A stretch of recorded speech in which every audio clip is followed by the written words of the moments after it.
Every time I've said this Corvette was fixed, it has found a new way to prove me wrong. But after months of problems, tow trucks, parts, repairs, and completely losing trust in the car, we may have finally found the culprit. One tiny connector. This weekend, I'm cutting into my engine harness, taking on the biggest project that my production company has done so far, and we've even got a couple things to give away. So stick around to find out how to enter and whether or not cutting up my harness was actually worth it. By the end of this video, I'll either finally have my car back, won't start at all, or I can continue to go f*** myself. Alright, this is going to be a pretty big weekend. Tim's over on the way right now, and we're about to replace what I think is causing all of my issues with the Vette, the crank position sensor pigtail. For anyone that hasn't been following along, my entire saga with this car has been built, tuned, repaired, retuned, taken apart, rinse, repeat. It's like every time we fix something, something else happens shortly thereafter. Most recently though, I've been having this issue where the car will just straight up stall, turn off. It's over 80-degree ambient, and the car's been running for like 20 minutes. It's done it a couple times, mainly in traffic when I'm idling, and most recently, it's left me completely stranded. Didn't want to restart hot. Check engine code would come on, P0335, a crank sensor code. While I don't think it's actually the crank sensor, because it started up and ran well after changing it after the winter. When it was cooler out, it performed really well. 3 hard pulls in the dyno, no issues when we retuned it. The difference though is it's much hotter now. It's summer, pushing over 100 degrees on some days. While the fluids themselves don't actually get hot, underhood temps get very hot. So what I think is happening, while the car is running and it's in this kind of heat, not moving or getting airflow through the engine bay, I also don't have a vented hood for heat extraction. It's stressing out the factory harness, which is now over 17 years old. I think it's one of 2 things that are affecting my issue. And it might be both of these issues, but one, I think, the factory engine harness is over 17 years old now. It's not new, it's not malleable. The underhood temps are extremely hot, especially in high ambient days. I think that the crank sensor harness, it gets too hot and the signal interrupts. The voltage gets interrupted. Something happens with the signal into that sensor that's tripping up because of the heat, and even if it's for a fraction of a second, if that signal is interrupted, the crank sensor won't know what to do, therefore stalling the car. That is absolutely feasible for the specific types of problems that I'm having right now. My second guess is completely self-inflicted. Now what I mean by that is I tried to be extremely proactive over the winter. So when I got the car back and I tried to fix the mess that the initial shop left behind for me, I tore down the car and I figured that it would be proactive to put a new crank sensor in the car. It's very difficult to get to. It was the original factory sensor, which had about 50,000 miles on it. I figured since I was in there to just change it. It's a cheap part and it's very simple to get there when the whole car is torn down. So I replaced it. So in order to replace it, you have to unplug the sensor, which has been plugged in, what I can safely assume, for 17 years. It's lived in that sensor for 17 years, plugged in probably once in its entire life, gone through heat soaks, gone through heat expansion, cool downs, heat cycles, cool down cycles for 17 years. And now I have 2-inch primary headers on there, which is an immense more amount of heat, which dramatizes the heat cycles way more. And so when I unplugged that, that was probably the first time that plug has unmet that sensor. Now, over time, those terminals lose their integrity, never going back the same. In hindsight, I probably shouldn't have changed the crank sensor. There was nothing wrong with it. But being proactive, I thought it would be a good idea. Live and learn. Either way, both of those problems weren't the same solution, which would be to replace the pigtail. Which is funny because GM literally sells a replacement pre-wired pigtail. Like, you can literally buy one from GM. I'm not saying they knew, but why would that be available? Anyway, that's where we're at right now. So before Tim gets here, I'm gonna tear this down for the 37th time. And in the next clip, you will see us cutting my engine harness. And hopefully we find something super obvious. So, I'm not gonna cut them all even. We're gonna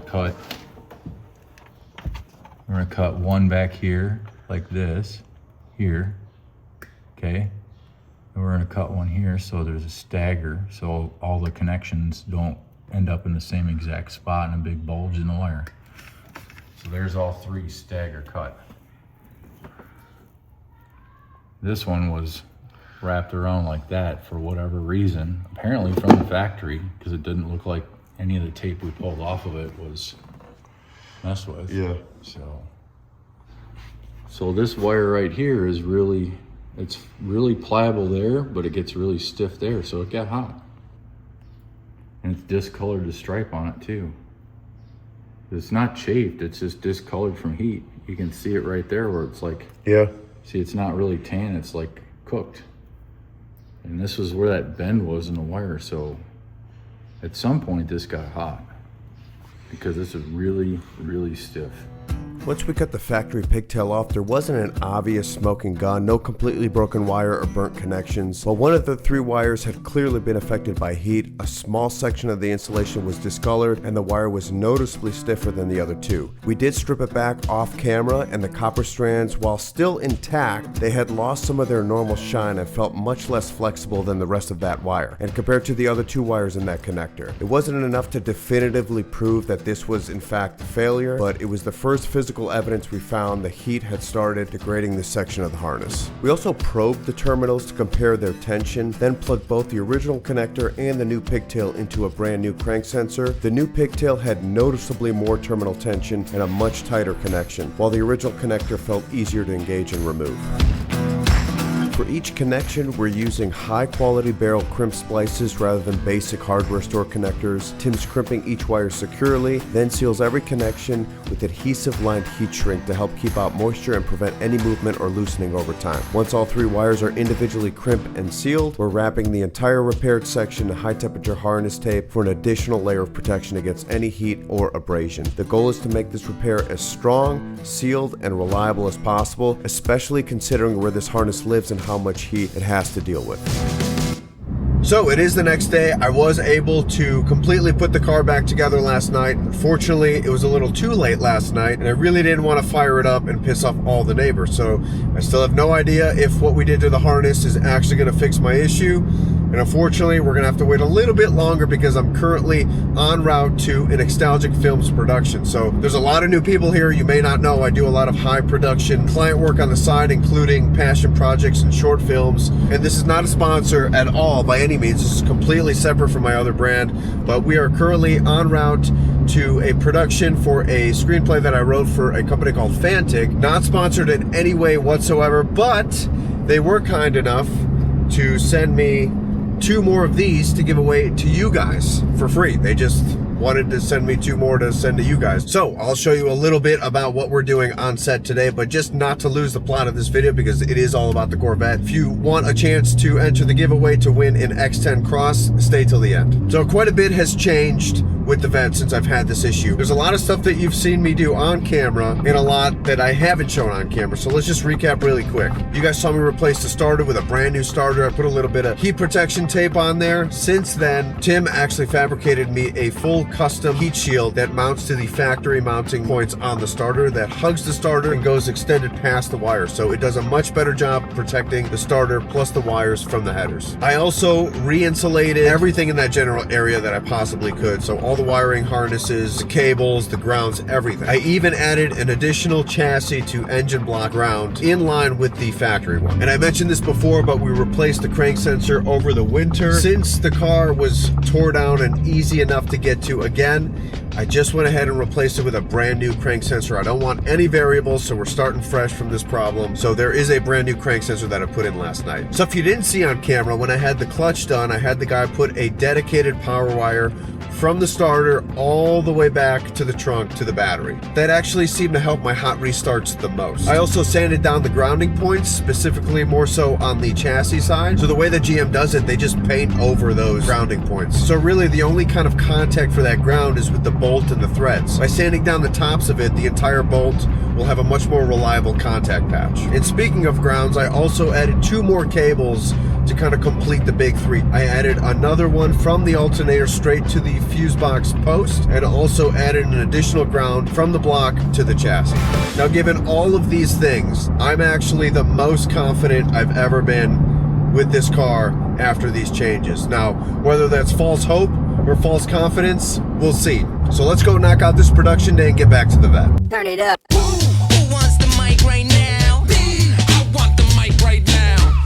We about to throw it down when the team comes through like plow, plow. I'm the future of this hip-hop timeline, getting better every year like fine wine. Call me up cause I got these hotlines. Who wants the mic right now? I want the mic right now. We about to throw it down when the team comes through like plow, plow. Turn it up.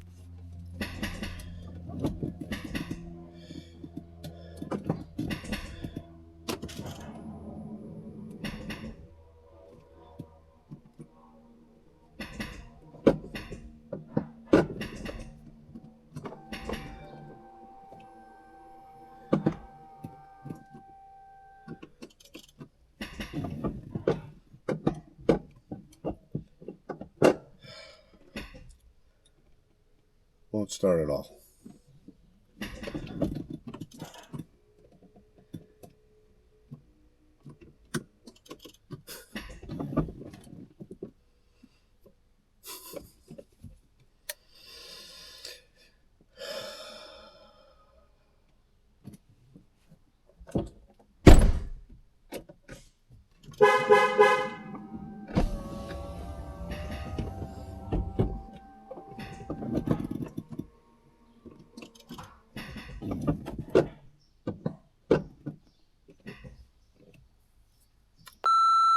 Alright, false alarm.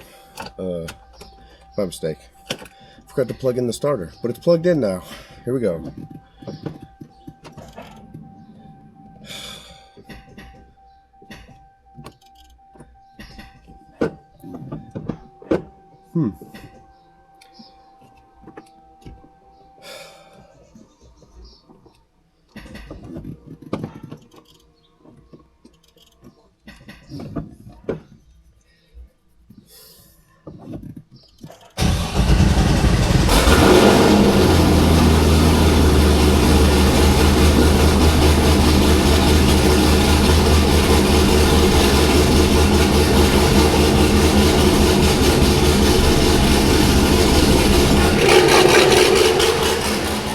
This is the first start after replacing the pigtail, so I'm basically watching and listening for anything weird. I'm checking how it sounds, watching the dash for any lights, and looking underneath for leaks since we had to disconnect the dry sump lines to get to everything.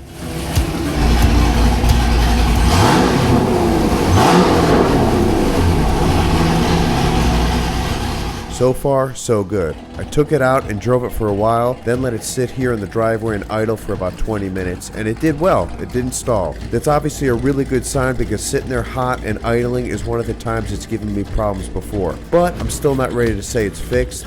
It's only about mid-70s today, and the car usually acts up when it's really hot out. So in the next video, I'm going to wait for a 90-degree plus day, take it back out, and really try to heat soak it. Then we'll find out if this actually fixed it. Also, check this out. I doubled up on my endurance lights.